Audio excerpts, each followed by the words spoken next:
Der Frankreich-Block ist heute in der Bundespressekonferenz in Berlin.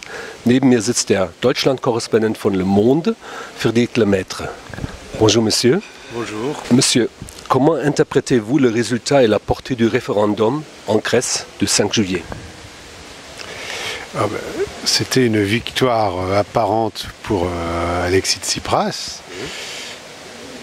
Par contre, sa portée, quelle est-elle? Puisque l'on voit que l'accord décidé cette nuit, une semaine plus tard, à la zone euro, est encore plus strict que les conditions qu'ont refusé les Grecs il y a une semaine. Donc, sa portée est difficile à juger. Vous avez écrit au Monde, entre la Grèce et l'Allemagne, le divorce est prononcé.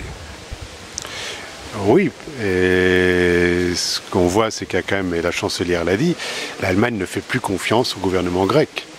Angela Merkel a essayé jusque fin juin de parvenir à un compromis avec Tsipras, et je pense que l'annonce du référendum a quand même cassé quelque chose dans la relation de confiance qui avait commencé à s'instaurer entre les deux. Encore une question, si on parle de la sortie de la Grèce de l'euro, cela aurait certainement eu des conséquences plus ou moins graves.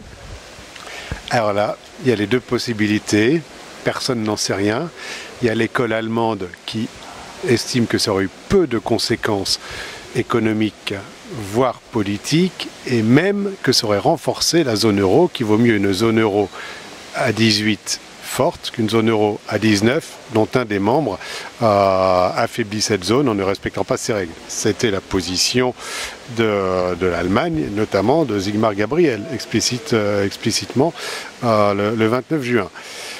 Par ailleurs, il y a la thèse française ou d'autres pays et même américaines de dire une sortie de la zone euro de la Grèce menacerait les autres pays en difficulté, Portugal, Espagne, voire Irlande, créerait un précédent et aurait des conséquences politiques forcément importantes. Mais la sortie, le Brexit aurait été surtout un échec pour l'Europe, un échec que le président Hollande voulait absolument éviter, n'est-ce pas? Oui, le Brexit aurait été un problème et un échec pour l'Europe. Alors là aussi, quand Angela Merkel a dit si l'euro échoue, l'Europe échoue, tout le monde a pensé que si la Grèce sortait de l'euro, ce serait un échec de l'euro. Et depuis 15 jours, l'Allemagne dit non, un échec de l'euro serait une zone euro qui ne respecte pas ses propres règles. Bon, les autres pays européens, je pense que l'opinion publique, même mondiale, aux États-Unis aussi, dire une sortie de la Grèce de la zone euro serait un échec de l'euro. On n'a pas donné 300 milliards à la Grèce depuis 5 ans pour qu'elle sorte de l'euro. Aujourd'hui, lundi 13 juillet, il y a un compromis, un accord à Bruxelles, au tout dernier moment. La France et l'Allemagne peuvent-elles en être satisfaits? Oui, je pense que la France et l'Allemagne peuvent être satisfaits de cet accord qui est un compromis si celui-ci est mis en place. Je pense qu'il faut quand même voir dans les jours et semaines à venir si cet accord devient effectif. C'est vrai qu'il impose des conditions drastiques à la Grèce. Est-ce que la Grèce va l'accepter? Voilà, je pense que la partie n'est pas finie. On ne peut pas encore crier victoire, même si le compromis est un premier pas important vers celle-ci. Sans ce compromis, c'est sûr que tout était fini. On attend les votes à Athènes et aussi au Bundestag, n'est-ce pas?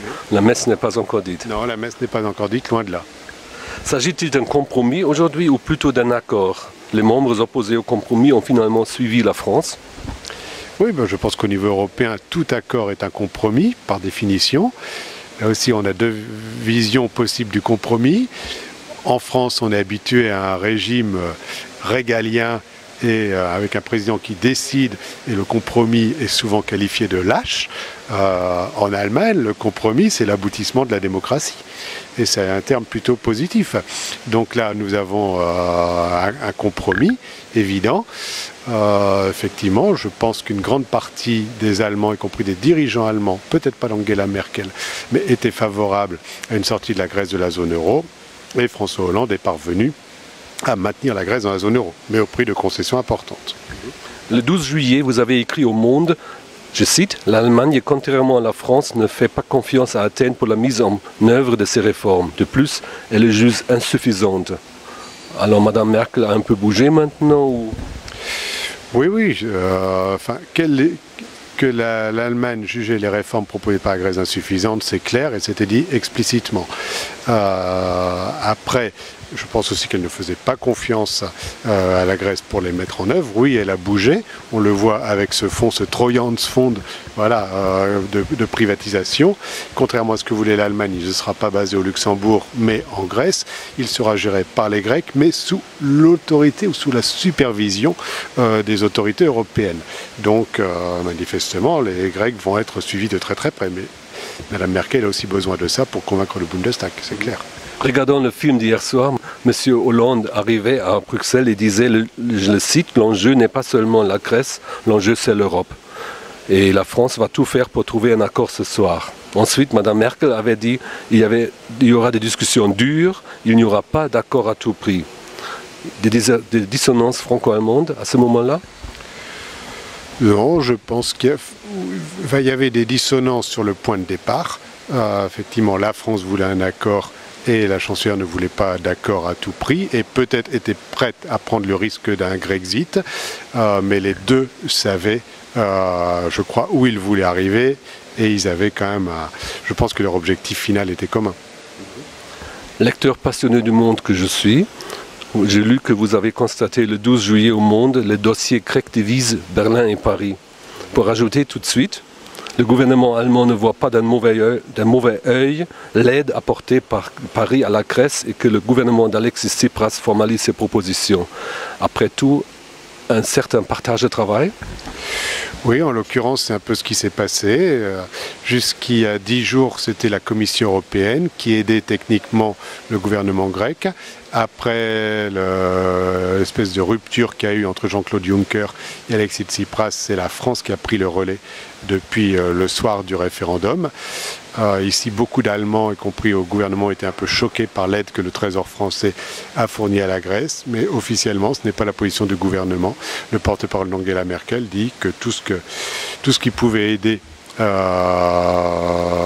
Alexis Tsipras à faire un pas vers les créanciers européens était le bienvenu. Donc, je ne crois pas que l'Allemagne ait mal pris cette intervention française. En revanche, je n'exclus pas que l'Allemagne n'ait pas bien pris le fait que dès vendredi matin, François Hollande juge crédibles et sérieuses les propositions formulées par la Grèce. Là, il y a une divergence d'interprétation.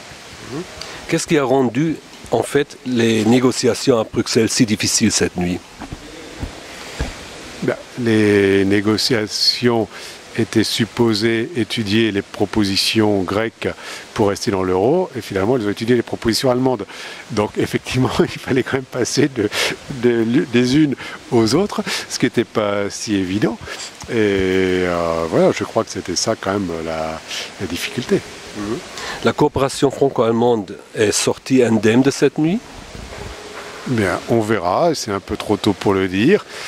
Il n'est pas totalement exclu même qu'elle sorte renforcée si jamais ce plan marche. Au contraire, si le plan échoue, ça laissera des traces, évidemment.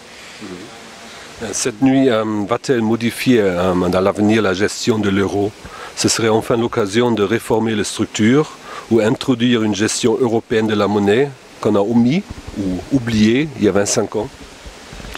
Ce serait bien, je pense que beaucoup de gens le souhaitent, mais on ne voit rien dans le communiqué là-dessus. Il faut reconnaître que les chefs d'État et de gouvernement ont quand même, encore une fois, davantage joué les pompiers que les architectes. Et s'il y a des réflexions, y compris au niveau de la Commission européenne, de la BCE et du Conseil européen pour modifier l'architecture de l'Europe et renforcer l'intégration européenne, manifestement, ce n'est pas la priorité de François Hollande et d'Angela Merkel maintenant. Merci beaucoup, monsieur. C'est bon.